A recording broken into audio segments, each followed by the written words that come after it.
Good morning बच्चों। तो कैसे हैं आप सभी। तो आज आपके मैथ का एक नया चैप्टर दो चर वाले रैखिक समीकरण शुरू होने वाली है। तो जो इस बार पढ़ाई स्टार्ट किए हैं या जो इस बार एग्जाम में बैठने वाले हैं, दोनों के लिए ही यह क्लास बहुत ही इम्पोर्टेंट होने वाले हैं। और इनसे जो भी ऑब्जेक्टिव या सब्जेक्टिव आपके आएंगे वो आपका पूरी तरह से क्लियर हो जाएगा। तो पूरी क्लास आप लोग अच्छे से देखिए, और जो भी आपके भाई बहन इस बार एग्जाम में बैठने वाले हैं उन्हें यह वीडियो शेयर जरूर कर दें। तो करते हैं स्टार्ट। तो दो चर वाले रैखिक समीकरण। तो बहुपद में हमने पहचाना था चर और अचर क्या होता है। यानी यहाँ जैसे लिखा हुआ है कोई भी संख्या 5x, तो इसमें 5 आपका क्या है? अचर, और जो x है वो आपका क्या है? चर। तो ये हम पहले ही पढ़ चुके हैं कि चर और अचर किसे कहते हैं। तो गिनती वाला जो संख्या होगा उसको अचर कहेंगे, और जो ABCD वाला होगा उसको चर कहेंगे। अब इसको रैखिक क्यों बोलते हैं, और यहाँ से ऑब्जेक्टिव भी आता है कि रैखिक समीकरण का घात कितना होता है। तो हमने बहुपद में देखे थे घात, इसका जो यहाँ चर क्या है x है, और यहाँ चर क्या है y। तो दोनों का अगर घात देखें इस पर कुछ नहीं तो क्या है, एक है। तो जिसका घात एक होता है उसे कहते हैं रैखिक समीकरण। अब यहाँ दो चर है x और y, इसीलिए इसको क्या कहा गया, दो चर वाले रैखिक समीकरण। तो यहाँ से अगर ऑब्जेक्टिव आता है कि दो चर यानी रैखिक समीकरण का घात कितना होता है, तो एक। अब यहाँ कुछ नियम दिया हुआ है, अगर अभी आपको समझ नहीं आ रहे हैं तो पहले आप इसका एक बार स्क्रीनशॉट ले लें, फिर हम बताते हैं कि क्या कैसे होता है। तो उम्मीद है आप ले लिए होंगे। तो अभी जो है आपका दो समीकरण दिया हुआ है, समीकरण एक और समीकरण दो। अब यहाँ A1 B1 C1 क्या है, जिसको समझ नहीं आ रहा तो ध्यान दीजिएगा, जो x के साथ रहेगा उसको A बोलेंगे, और जो y के साथ रहेगा उसको B बोलेंगे, और जिसके पास x y नहीं है उसको C बोलेंगे। अब अगर सिर्फ आपको कह दे कि समीकरण की पहचान करना, अगर आपको सभी सिर्फ बोले कि अभी समीकरण की पहचान करना है कि कौन सा संगत है और कौन सा असंगत, तो आपका ये वाला बराबर के इधर रहे चाहे उधर, कोई दिक्कत नहीं है। तो यहाँ जो x के साथ इसको क्या मानेंगे, a, इसको मानेंगे b, इसको मानेंगे c। अब अगर इसको भी a b c मानेंगे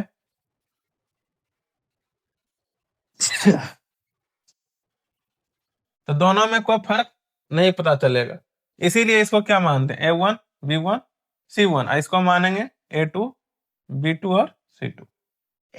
x के साथ वाला को a, y के साथ वाला को b, और जिसके पास x y नहीं है उसको c।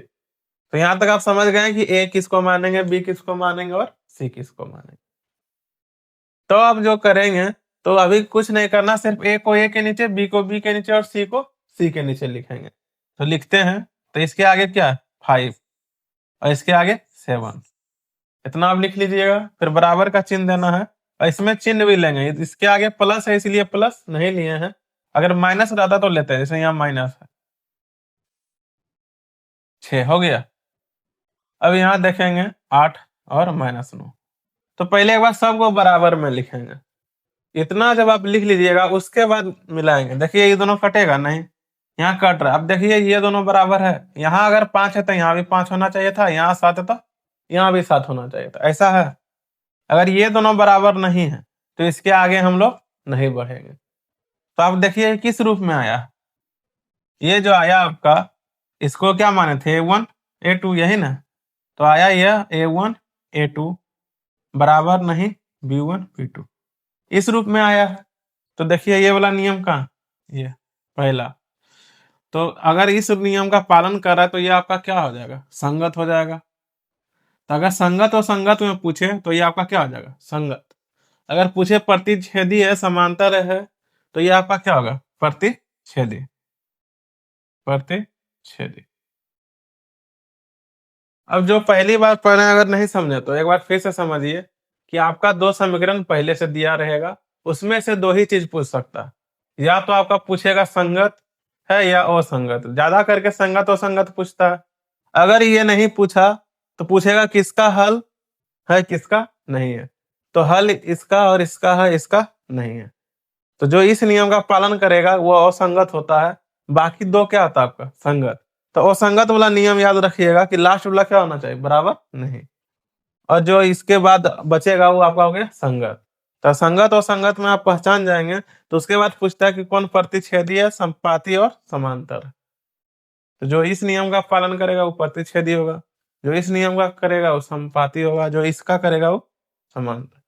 तो यहाँ दो एग्जाम्पल लिए हैं। तो पहला आपका जो दिया था 5x माइनस 4y माइनस 8 और 7x प्लस 6y माइनस 9। तो x के साथ वाला को a मानेंगे, y के साथ वाला को b, और जिसके पास x y नहीं है उसको c। तो यहाँ a b c मान दिए हैं। तो a1 b1 ऊपर वाला को और नीचे वाला को a2 b2 और c2। तो उसी तरह दोनों को बराबर में लिख दिए हैं। तो यहाँ देखिए ये दोनों क्या हुआ, बराबर नहीं हुआ। तो ये आपका किस नियम पर बैठा, पहला। उसी तरह अगर दूसरा हल करें तो पहला आप समझ गए होंगे, अगर दूसरा हल करेंगे तो कैसे करेंगे। तो ये वाला आप मिटाते हैं, अगर आप लोग लिखना चाहे स्क्रीनशॉट लेना चाहे तो ले सकते हैं। अब देखिए दूसरा में भी उसी तरह करेंगे। जो x के साथ है उसको a1 मानेंगे, जो y के साथ है उसको b1 मानेंगे, और जिसके पास x y नहीं है उसको c1 मानेंगे। अब ये बराबर के इधर है चाहे इधर, उससे आपको कोई दिक्कत नहीं है। तो यहाँ पर हो जाएगा आपका a2 b2 और c। जब यहां तक आप मान लीजिएगा तीनों को लेंगे बराबर में, पहले a1 को a1 के नीचे लिखें, फिर b1 को b1 के नीचे और c को c के नीचे। यहाँ माइनस भी लेंगे अगर माइनस आपका दिया रहे तो। अब बहुत सारे बच्चे यहाँ माइनस छोड़ देंगे तो यहाँ 3 हो जाएगा, तो उनका गलत हो जाएगा। जैसे आप देखिए यहाँ जो दिया है, यहाँ भी 2 है, यहाँ भी 2, यहाँ भी 3, यहाँ भी 3। तो बहुत सारे बच्चे को लग रहा होगा ये बराबर है, लेकिन आपको ध्यान से देखिए -3 है +3 है, तो ये दोनों बराबर नहीं है। तो यहाँ क्या हो जाएगा, नहीं। जब यहाँ बराबर होगा तब आगे बढ़ेंगे। जब आपका यहीं बराबर नहीं हुआ है तो आगे बढ़ने से कोई फायदा नहीं है। तो जब यहीं बराबर नहीं हुआ तो ये आपका किस नियम का पालन करेगा, a1/a2 बराबर नहीं b1/b2 का। और इस नियम का जो पालन करता है वो आपका क्या होता है, संगत। ये आपका क्या हो जाएगा, संगत। अगर संगत और संगत में पूछेगा तो ये आपका हो गया संगत। अब प्रतिच्छेदी में पूछेगा तो क्या हो जाएगा, ये प्रतिच्छेदी। तो उम्मीद है आप लोग यहाँ तक समझ गए होंगे कैसे आप संगत और संगत की पहचान करें। और एक दो एग्जाम्पल।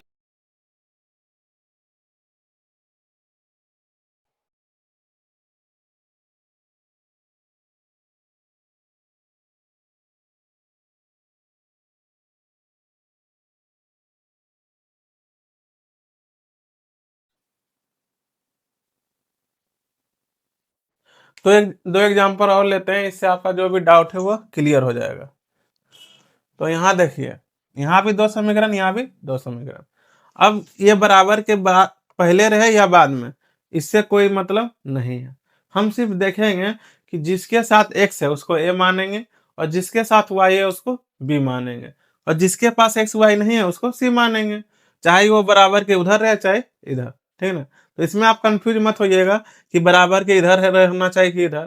तो किधर भी रहे उसको हम c ही मानेंगे और चिन्ह तो लेंगे। अब जैसे इसको क्या हो जाएगा, a1 हो जाएगा, ये आपका हो गया a2, ये हो गया सॉरी a1 b1 और c1, ये हो गया a2 b2 और c2।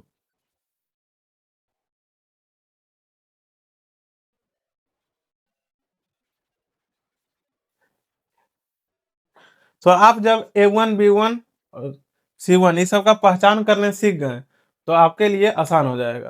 तो उम्मीद है आप सभी लोग a1 और b1 और c1, a2 b2 और c2 का पहचान करने सीख गए। तो अब कुछ नहीं, a1 को a1 के नीचे लिखेंगे, b1 को b1 और c1 को c1, और तीनों के बीच पहले बराबर का चिन्ह देना है। तो यहाँ हो गया 2 4 4 8 और 6 12, ऐसे आप लिख लिए। अब देखिए, अब बताइए कि सभी बराबर है। अगर ये दोनों के बीच तुलना करें तो देखिए यहाँ 4 है यहाँ 8, तो बहुत सारे बच्चे सोच रहे हैं बराबर नहीं है। तो ध्यान से देखिए कट रहा है, एक बार में 2 बार, 1 2 1 2। अब जो आपका मिला 1/2 1/2 और 1/2। अब देखिए तीनों बराबर है, तो जब कटेगा भिन्न तो पहले काट लेंगे, उसके बाद देखेंगे। तो ये आपका किस नियम पर आया, a1/a2 बराबर b1/b2 B2 है बराबर C1 बटे C2। अब देखिए कहाँ है आपका ये वाला, तो ये आपका क्या हो जाएगा, ये जो समीकरण आया था ये आपका हो जाएगा संगत, और संपाती पूछे तो संपाती हो जाएगा, तो पहचान जाएंगे कि आप संगत और संगत। अब जो दूसरा समीकरण है तो आप इसका स्क्रीनशॉट लेना चाहे तो ले सकते हैं। अब हम दूसरा को हल करेंगे, तो देखिए यहाँ तो बोले थे जिसके पास x है वो ये हो जाएगा आपका a1, ये हो जाएगा b1, ये हो जाएगा c1, ये हो जाएगा a2, ये हो जाएगा b2, ये हो जाएगा c2। यहाँ तक जब आप कर लीजिएगा तो यहाँ क्या करेंगे, बराबर करके मान रखेंगे। तो आप देखिए x के आगे वाला बोले थे लेने, यहाँ x के आगे कुछ नहीं दिख रहा, तो जब कोई संख्या नहीं रहे तो एक रहता। अब यहाँ पर भी कुछ नहीं है तो -1, क्योंकि माइनस इसके आगे है, और यहाँ पर 4। यहाँ तक आप समझ गए। तो देखिए यहाँ पर देखिए ये दोनों प्लस में और ये दोनों क्या, एक प्लस एक माइनस, तो यही बराबर नहीं हुआ, तो आपका यह किस नियम का पालन किया, आपका इस नियम का पालन किया, तो ये आपका क्या हो जाएगा, संगत। तो उम्मीद है आप संगत और असंगत पहचान करने सीख गए होंगे।